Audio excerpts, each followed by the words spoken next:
কয়েকদিন আগে তৃণমূল নেতা কুণাল ঘোষের বিরুদ্ধে রুল জারি করেছিল কলকাতা হাইকোর্ট, যা নিয়ে জোর শোরগোল পড়ে গিয়েছিল গোটা রাজনৈতিক মহলে। তারই রেস কাটতে না কাটতে এবার মদন মিত্রের বিরুদ্ধে রুল জারি করলো উচ্চ আদালত। বৃহস্পতিবার বিচারপতি অরিন্দম মুখোপাধ্যায়ের সিঙ্গেল বেঞ্চ মদন সহ মোট 3 জনের বিরুদ্ধে এই রুল জারি করেছে। কলকাতা স্টেট ট্রান্সপোর্ট কর্পোরেশন তথা সিএসটিসির কর্মীদের জন্য এমপ্লয়িজ প্রভিডেন্ট ফান্ড তৈরি করা হয়েছে। সেই ট্রাস্টের চেয়ারম্যান হলেন তৃণমূল বিধায়ক মদন মিত্র। সিএসটিসির অবসরপ্রাপ্ত কর্মীদের অভিযোগ, চাকরি এবং রিটায়ারমেন্টের পরেও তারা প্রভিডেন্ট ফান্ডের টাকা পাচ্ছেন না, অথচ অবসরের পর যাতে কর্মচারীরা সুবিধা পান সেই জন্য প্রতি মাসে কর্মীদের মাইনের একটি অংশ কেটে নেওয়া হতো। এই নিয়ে 2024 সালে উচ্চ আদালতে মামলা হয়।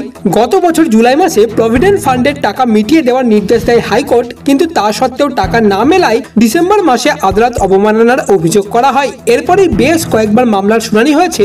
গতকাল এই মামলার শুনানিতেই মদন সহ 3 জনের বিরুদ্ধে রুল জারি করে আদালত নির্দেশ দেওয়ার পরেও অবসরপ্রাপ্ত কর্মীদের ন্যায্য পাওনা কেন মেটানো হয়নি, হাইকোর্টে সে কথা জানানোর নির্দেশ দিয়েছেন বিচারপতি। সেই সঙ্গে কেন তাদের বিরুদ্ধে কোনো ধরনের পদক্ষেপ নেওয়া হবে না সেটাও ব্যাখ্যা দিতে হবে মদন সহ বাকিদের।